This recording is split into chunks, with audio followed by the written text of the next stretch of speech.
Welcome back to Monroe Monday, April the 4th. Hope everyone's having a great day so far. And we just got done talking to Brandy Adams with the William B. Harlan Memorial Library, and they're having an Easter egg hunt this Saturday at the city park. First shelter, the Dogwood Shelter, and that's from 1 to 2. And they've got 2 different age groups there, and they'll have them separated. 3,000 eggs, so 1,500 on each side, I imagine. Grand prizes, I think they'll have a couple grand prizes, one for each side, so come on out. They haven't had it in, 2 years now, I believe they said, so it'll be all good. All right, we have with us now Amy Neighbors from Metcalfe County, and she is running for state representative on May 17th. And she has 3 other opponents, Dubree, Carter, and Ellis. 4 others. Four? There's a 4th in there. Glass. I'm Yes, sorry. sir. Yes, I forgot about Daniel. Yes, sir. Yes, sir. All right, and so I'm giving each one of them an opportunity to come on Monroe Monday and let everyone know who they are and what they're about. And so Amy was supposed to be here last week, but she was a little under the weather. Yeah, I sent you a message. I was like, I sound like a bullfrog. I don't think I need to be on the radio today. So she's back to normal, I think. So and still hitting the campaign trail, of course. You Yes, know. sir. Yes, sir. So Amy, just introduce yourself and tell us Sure. all about your life history. Sure. So, yes, my name's Amy Neighbors, and I am running for state representative in the 21st District. I'm a native of Metcalfe County. I've lived and worked in Metcalfe my whole life. I was a 94 graduate of Metcalfe County High School. From there, I went to Western Kentucky University, and I graduated in 1999 with a degree in healthcare administration. About 6 months after graduation, I was extremely lucky to start my career at Metcalfe Healthcare Center, which is the nursing home in Edmonton. So I was the administrator there for the past 22 years until about 2 months ago. So 2 months ago, I left that job and started out on the campaign trail. My husband and I, we've been married for 15 years. We've got 3 children. My oldest, Thomas Wilson, and his wife Alyssa have 4 boys, 6, 4, 2, and 6 months old. You don't even seem that old. Well, I hear that sometimes, but I guess I got an early start in life, and my son and his family did too. But he's a lineman and works for Farmers Rural Electric, and my daughter-in-law, she stays home with the 4 boys, and so very fortunate that she's able to do that and raise those boys. Also have 2 daughters. Hannah just graduated from Western back in December with a degree in marketing. And then my youngest daughter, Claire, she's currently enrolled in the physical therapy assistant program at Somerset Community College. So she's finishing up her 2nd semester here in just a few weeks. Is your daughter with a marketing degree helping you? She has done a little design work for me initially. Yeah, she did a couple of logos and things for me. So, but she's pretty busy right now. Both my daughters have decided to get married this year. Whoa! Yeah. Whoa! So in the middle of trying to campaign, I'm also Feel trying like to you don't help have anything out. else to do. I'm trying to help out with planning a couple of weddings. So yeah, Hannah's marrying in June, and then my youngest Claire is getting married in September. Better run for some bank. No, it's all good. I mean, if I weren't busy, what else would I be doing? So you know, it's all good, and we're very lucky and fortunate to have great children that are taking care of themselves and furthering their careers and establishing families. So my husband and I are very lucky. Do they have aspirations, political aspirations? I wouldn't think so, but who knows? I never thought I would have political aspirations. How did you either. change? How did you change over from a nursing home, being an administrator? Well, I made the decision last summer that I was ready to retire. And didn't quite know what I wanted to do. I toyed with several different ideas. None of them really stuck. But then early in January, I had a friend or two in Frankfurt reach out to me and talk to me about the possibility of running for this position and why they thought I would be a good candidate. And at the end of the day, I don't view this much differently than working in a nursing home. It's just a different way of taking care of people, which is something that I've always done. I mean, it's been my life's career for, since I was 24 years old, I've been taking care of people. And What a slogan. I view, neighbors helping neighbors. So I kind of just view this as an extension of that. I just want to be able to continue to serve the community, look out for the best interests of those that live here. There's a lot of things I think that, we could change to better our district. Obviously healthcare is at the top of my list just because that's what I've done for 22 years. What would you do? What would you do to do that? How would you change the Healthcare, I think that, funding is a big issue. I mean, obviously, speaking from the long-term care side of things, we're held to a very high standard with our state and federal regulations as to the level of care that we need to provide. And for most nursing facilities, mine included, 85% of our residents are on Medicaid. And so we depend upon those state funds as well as Medicare, the federal funds, to reimburse us to provide that care. And as you all have seen over the last couple of years, your local Wendy's is hiring at $12 an hour, and why would you take on that hard work as a nurse aide for anything less than that when you can just go work in fast food, which hats off to fast food workers, but there's a huge difference. Oh yeah. And we need to be fairly compensated to there's provide that care. So much to do for the people that come on board with you. Right. In that genre of healthcare, you've got to be a psychiatrist. You've got to be. You have to be a servant, basically. You do, and it takes a special person. It takes a special heart. These employees that have worked with me all these years, they're not there for the dollar. They're there to provide care. Yes. Many of our residents, unfortunately, may not have family that can come in and visit. And I saw it most plainly during COVID when our doors had to close, and we couldn't have family members in, and we became the family. We've always been the family, but even more so during that time. And took it upon ourselves to use our personal phones because we had no other option to FaceTime families and to make those phone calls so that our residents could keep in touch. Now, did you have a hand in hiring, or were you the person that did all the hiring? Well, as far as my department managers, yes, I would hire those individuals. Department managers would hire the folks that were under them. So that's how that worked. Now, how hard was it? I know you was talking about financially, a lot of the people don't come in for the money. They come in because they care for people. Mm-hmm. But how hard was it to actually put a person in a position? Like CNAs, LPNs, RNs. It's very difficult. I mean, there's a lot of competition out there.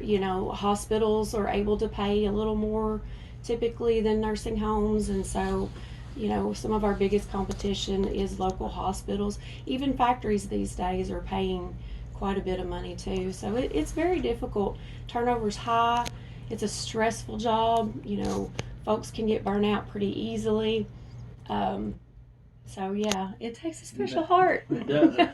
All right, let's take a quick break and let Amy catch her breath, and we'll be right back with more Monroe Monday. Welcome back to Monroe Monday, April the 4th, and we have with us Amy Neighbors, and she is running for state representative, and we're going to turn it over to her and let her basically have the next 10 minutes to talk about whatever she wants to talk about. Well, one of the questions that I've been asked quite a bit over the last few weeks is why I decided to run for this position. You know, I've touched on, when I made the decision to retire last summer, toying with some different ideas and things of that nature. But I think it really comes down to, I don't have any experience in running for an elected position, but I do have lots of experience in taking care of people. I just saw this as an opportunity to do what I'm good at. For 22 years, I've tried my best to help my staff provide a quality service to Metcalfe and the surrounding counties, while keeping, that service within the confines of the state and federal regulations and budgeting requirements. And I think that work, required an attentive ear and being responsive to the needs and the concerns, and then hopefully be able to act on those concerns. So, it's always a desire to make everybody happy, but I think we all know at the end of the day that's sometimes impossible. But I've always tried to be fair and consistent, and just want to continue to work for the people of the district, which is Metcalfe, Monroe, Adair, and Cumberland counties. Of course, you said you had some friends in Frankfort that kind of didn't push you, but suggested, asked. Yeah. So, like you said, you have friends in Frankfort. Mm-hmm. And yeah, I mean, over the years with my position at the nursing home, the nursing home industry has obviously been involved in legislation and pushing for legislation.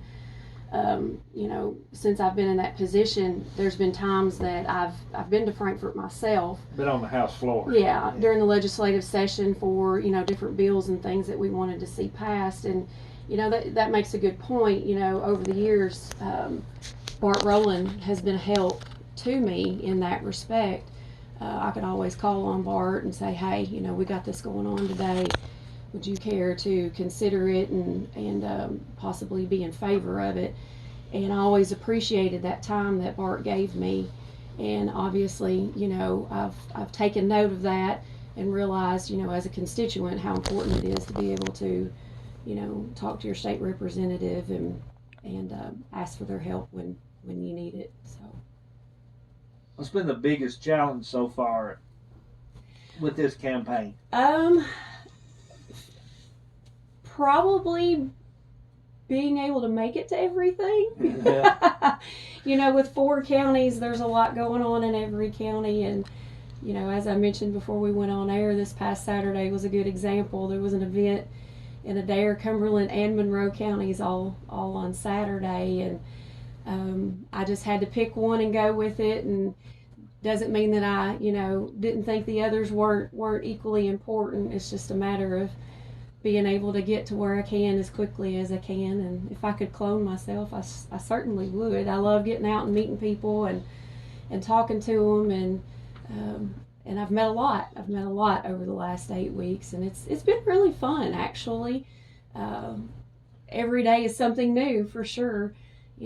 For so many years now, my life has been so routine. You get up, you go to work, you do what you have to do at work to take care of folks, and you come home and take care of your kids, and you do it all again the next day. But this has definitely been a new adventure, and quite frankly, I've enjoyed it. Yeah.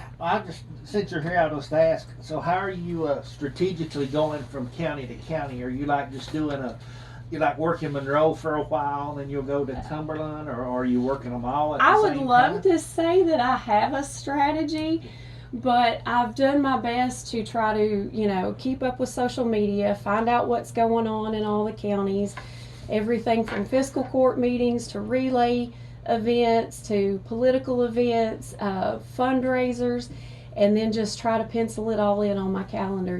Fortunately, with me not having a job, I can devote all my time and effort to this, and so I'm up in the morning first thing, all right, what's on the calendar for today? And I mean, there's been days I've been in all 3 counties. And of course I live in the 4th, so there's been days I've been in all 4 counties in one day. So. How far out do you plan? Well, I mean, I've got things on my calendar until election day, so I can play it by ear. I can scoot something in most days if I need to, or if I can, I'm a planner. I like to plan. I like to make lists. I like to be thorough and everything, but sometimes you gotta fly by the seat of your pants and make it happen anyway. I know. I talking about going door to door. I mean, that's a pretty big job, and you hear politicians say, if I don't see you, well, there's no way to see every person. You're right. Especially in a 4-county area. You're right. And I have done a little bit of door to door to kind of fill the spots when I don't have something else going on. And actually, that's the most interesting thing to me to do. It really is. And I won't share all the stories, but it has been fun. I mean, you just never know what's going to be on the other side of the door. What do they think you're selling when you? Well, luckily, no one has slammed the door in my face. A few have chosen not to open the door, and that's perfectly okay. Because I know some people do work night shift, and that does concern me when I knock on a door. Oh, I hope I'm not waking someone up this morning. But I have woken up a lot of dogs. Oh. Yeah, you knock on that door and you hear those dogs barking. So Are you dog friendly? Oh, I love dogs. Yeah, I love dogs. Dogs do not bother me at all. I'll have about 5 minutes left. Okay. And then any other things that you? Well, I think I would just like to, some reasons why I think I would be a good candidate for this position. First of all, quite frankly, I think if someone can run a nursing home, they probably most likely can do anything. I've never really thought about it like that until here recently when I've been asked that question. But, the nursing home industry is the most highly regulated industry behind nuclear power plants, from what I've been told all these years. It's just unbelievable, the regulations that a facility must adhere to. I've dealt with numerous governmental agencies over the years at the state and federal level. Everything from the Centers for Medicare and Medicaid, the Office of the Inspector General, OSHA, the Labor Board, the Attorney General's office, and just about everything in between. I have a level of confidence in dealing with those offices, and I'm not hesitant to make my voice heard when it's necessary. I also think I have an ability to communicate with people. Years of dealing with residents and their families and my staff have taught me that open, honest communication is a necessity. I had a board of directors that I frequently had to communicate with about the clinical and the financial operations of the facility. And of course, there was always communication with community leaders. You just simply can't be successful with working for someone or something without good communication skills. And third, I have the time. If elected, this position will be my full-time job.